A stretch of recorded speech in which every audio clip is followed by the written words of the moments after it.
Okay, look. I know I said in my community post that I wasn't going to be doing any Neptunia videos for a while, but honestly, I've really been feeling the spark to make some of them again. And considering I already made a short about Neptunia not too long ago, I think I'm already dipping my toes back into making these videos again. So, fuck it, let's do another Neptunia video. This is going to be a video going over some of the references, both clear and obscure, relating to each of the Gold Third members one by one.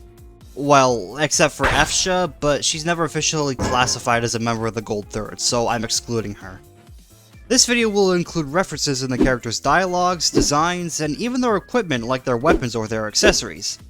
If I missed one, then do let me know. I'm not knowledgeable on every reference they may make, so if you know a reference that I don't, then make sure to put it in the comments below. Anyways, without further ado, let's get started!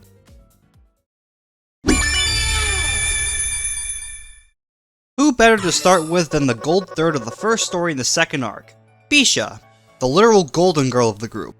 I mean, just look at all the yellow she's wearing. It's like she's a walking banana or something. But anyways, on to the facts. B-Sha's name is a reference to the company Bandai Namco. This applies to all the other Gold Third members, but they all represent different companies, so I'll explain them when we get there. In B-Sha's case, her name is a combination of the first letter of Bandai Namco, which is B, of course, and the word Sha, which in Japanese means company. Therefore, her name would technically be B Company in Japanese, and because of what she's representing, she's essentially a Bandai Namco company. But B-Sha rolls off the tongue really well in English, which, honestly, I'm glad they didn't change that in the localization. B-Sha's eyes are missing a slice, kinda like a pizza. No, this isn't some reference to rubber hose or old cartoon styles. This is actually a reference to Pac-Man's original appearance in the arcade game of the same name.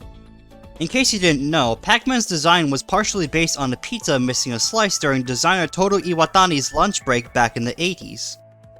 This is why B-Sha's eyes are missing a slice, to replicate Pac-Man's arcade game look. Bet some of you didn't even realize that until now, huh? I'm sure you're all aware of B-Sha's alter ego, Presto Mask, but do you know its origin? It came from one of Bandai Namco's subsidiaries, Banpresto. The naming part should be obvious, but the reason why B-Sha wears the mask that she does is because the company's logo was a face mask. You can even equip it as an accessory for her to wear. Now that's stylish. Her persona when she puts on the mask is also no coincidence. It's a fairly blatant reference to the Kamen Rider series. In the scene where she defeats Warachu for stealing from a child, she introduces herself by saying,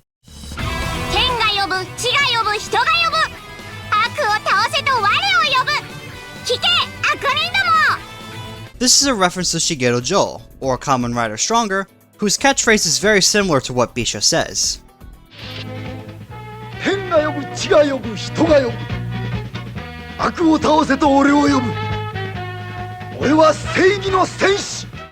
Didn't think she'd have great tokusatsu taste either.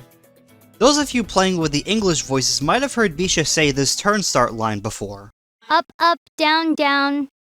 If you didn't already know, this is a reference to the famous Konami code. Up, up, down, down, left, right, B-A.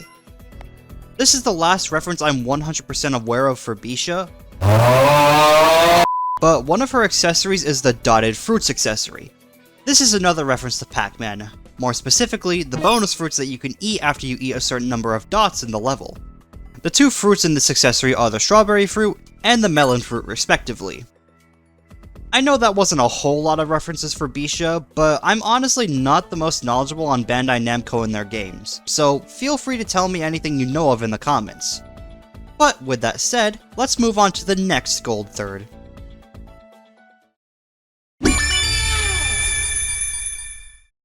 Next up, we've got K-Sha, the Gold Third of Last Station and everyone's favorite yandere. I know a friend of mine will love this section. Just like B-Sha before her, K-Sha is a reference to another company, this time Konami. The first letter of Konami is K, and the Japanese word for company is attached to the end, hence K-Sha. I don't need to go into much more detail about this one. In one of the missable sub-events in the Last Station story, K-Sha is found hiding in a box by Noir, which is a pretty blatant nod to the cardboard box item you can use to hide in the Metal Gear series. K-Sha saying, "I found it so comfy that I started nodding off," and Noir's later line of, "I think I understand what she means by it being calming," is a reference to one of Metal Gear Solid 3's optional radio calls. Specifically, if you call Sigint while sitting in a box, Naked Snake, or Big Boss, the protagonist of Metal Gear Solid 3, comments on how putting on the box gives him a feeling of inner peace. Yeah, and then when I put it on, I suddenly got this feeling of inner peace. I can't put it into words. I feel safe. Like this is where I was meant to be. Like I'd found the key to true happiness. Uh-huh. Does any of that make sense? Not even a little. It might not be a deep cut per se, but I'll be damned if I didn't get that reference until I played MGS3. K-Sha's mid-battle quote in her recruitment fight is, "You're pretty good, but a cornered fox is more dangerous than a jackal." This is a two-parter. The first part, where she says, "You're pretty good," is a reference to the famous catchphrase of Revolver Ocelot throughout the series. In order of release date, this quote first appeared in Metal Gear Solid 1, where Ocelot compliments Snake after the latter beats him in a gunfight. You're pretty good. Just what I'd expect from the man with the same code as the boss. It's been a long time since I had such a good fight, but I'm just... And then he gets his hand sliced off. What? My hand! It appears again in Metal Gear Solid 3, where Naked Snake compliments Ocelot's shooting, following up with the famous quote. But that was some fancy shooting. You're pretty good. Pretty good. And then, in Metal Gear Solid 4, when Ocelot gathers the strength to say "you're pretty good" as his final words, before succumbing to the new Fox Eye strain in Snake's body. You're pretty good. You're pretty good. Pretty good. The second part, where she says "a cornered fox is more dangerous than a jackal," is a reference to the same line said by Grey Fox as he was pinned against the wall by Metal Gear Rex shortly before he was killed. A cornered fox is more dangerous than a jackal. Not much more to talk about this one, as it doesn't have this deep history that "You're Pretty Good" does, but still a Metal Gear reference nonetheless. When K-Sha transforms into her gold form, she gains an eye patch that goes over her left eye. As a matter of fact, one of Noir's accessories, the metal eye patch, is basically the exact same thing. But I digress. The point is, K-Sha getting this eye patch is a reference to the eye patch that Big Boss wears after he loses an eye to Revolver Ocelot's muzzle flash during a torture sequence. The only difference is that Big Boss wears it on his right eye, whereas K-Sha wears it on her left eye. Maybe K-Sha's right eye is better than her left eye, who knows. Speaking of her gold form, you know that mechanism that K-Sha wears on her back when she transforms? This is actually a reference to Metal Gear Rex. It's pretty subtle and can be hard to spot the similarities, but the ray dome on her right shoulder is similar to the ray dome on Rex's left arm, and this thing on her left shoulder is similar to the railgun that Rex has on its right arm. And this is the last one that I definitively know about for K-Sha, but this one is so obscure, I love that they included it to begin with. If you're in a dungeon and you put K-Sha as the leading character in it, pressing jump with her will reveal that the bottom of her shoe has the Konami code printed on it. The fact that they went through the effort of including something so missable and small is so commendable, and it really reminds me of the secrets you can find in Metal Gear. Really fitting, actually. So yeah, if you couldn't tell from the past couple minutes of me speaking and showing you various Metal Gear clips, K-Sha has a lot of references to Metal Gear. Now, I'm sure there are some more references to Konami franchises that I'm not aware of, mainly because I don't play them. So, as always, let me know in the comments if you're aware of them. Anyways, we're finished with K-Sha, so let's move on to the real fan favorite of the Gold Third.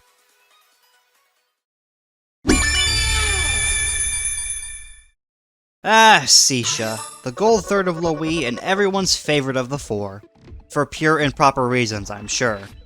Regardless of why you like her or why you dislike her, let's move on to her references, shall we? C-Sha is a reference to the company Capcom. I don't think I need to explain it again, but just in case, the first letter of Capcom is C, and the Japanese word for company is added to the end. Thus, you get C-Sha.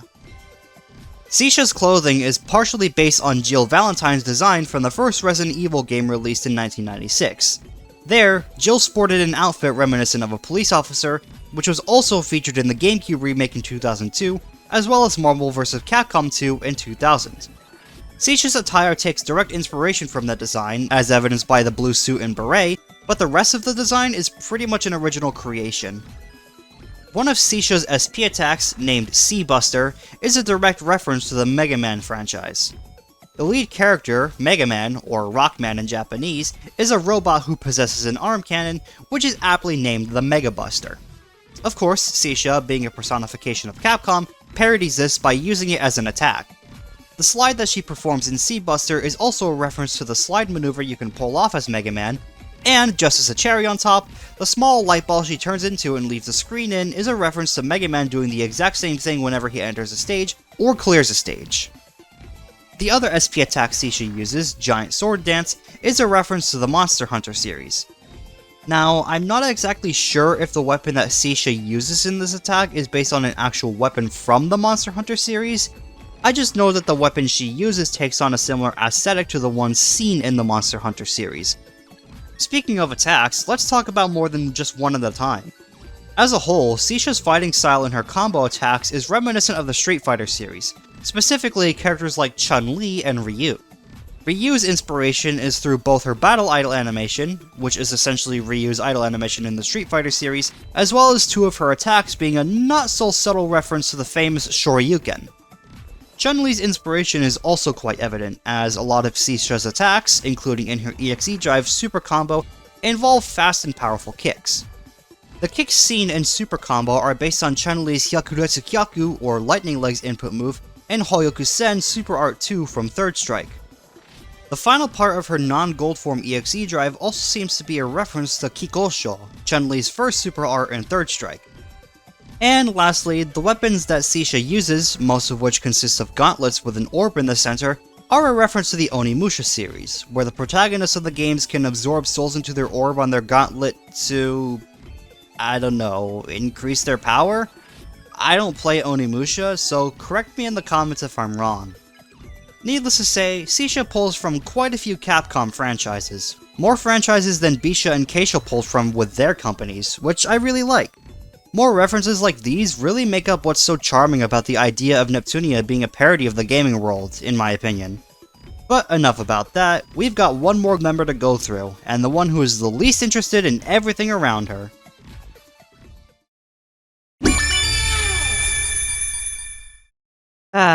Classic disinterested diva S-Sha. Oh, and Isha too, but she doesn't really appear that often, so it's mostly S-Sha. This is the last time I'm going to be doing this, and honestly, this is probably the most obvious one. S-Sha is a reference to the company Square Enix. There's more to it than just that, but I'll get into that later. S-Sha's typical catchphrase of "not interested" is a clear-cut reference to Cloud Strife of Final Fantasy VII, whom shares the same nonchalant demeanor as her. However, I'm not sure if Cloud Strife himself actually says "not interested" to the same degree that S-Sha does. I know he says it as one of his taunts in Super Smash Bros., but the degree of frequency that he says it in the source material, I have no idea.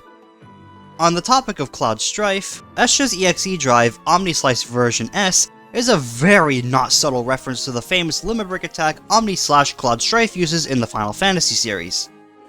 Though the name comes from Omni/, the animation itself takes direct inspiration from the version used in the movie Final Fantasy VII Advent Children. Now, I can't show the original animation because that'll probably get me copyrighted, so you'll just have to take my word for it.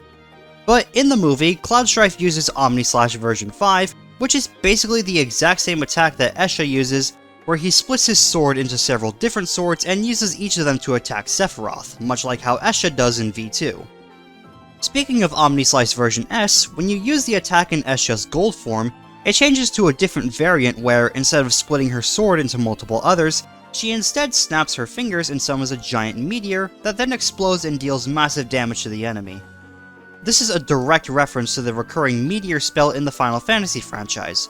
Most notably, this is likely based on the meteor spell that Sephiroth uses in Final Fantasy VII. Speaking of Sephiroth, I'm doing a good job with these transitions, aren't I?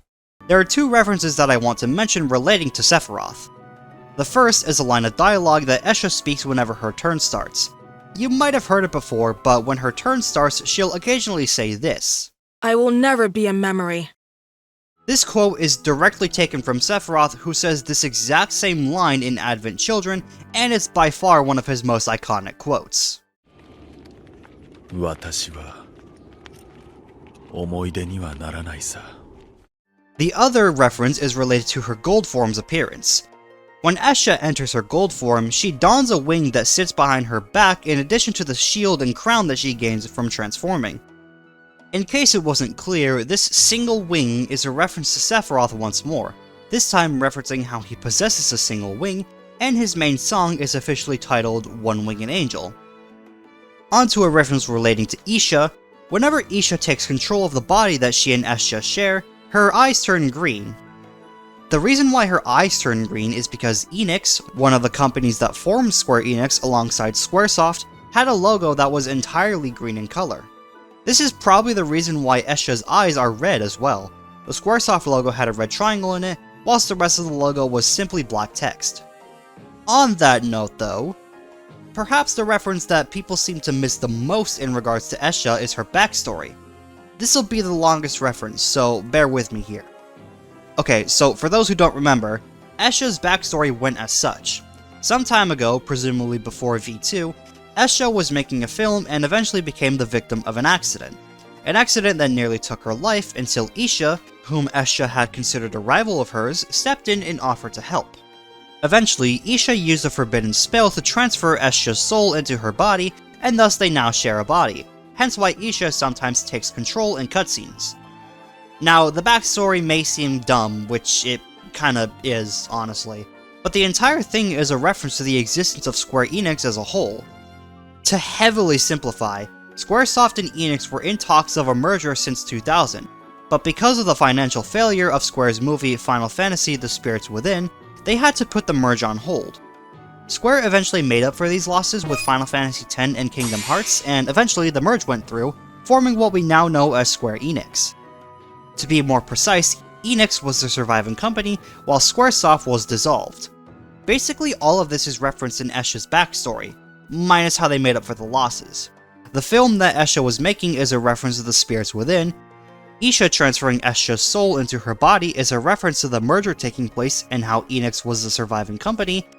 And lastly, the two of them sharing a body that either one can assume control of is a reference to Square Enix essentially being two companies in one. Now that's a deep cut. And lastly, this one isn't so much of a reference as it is just a neat coincidence.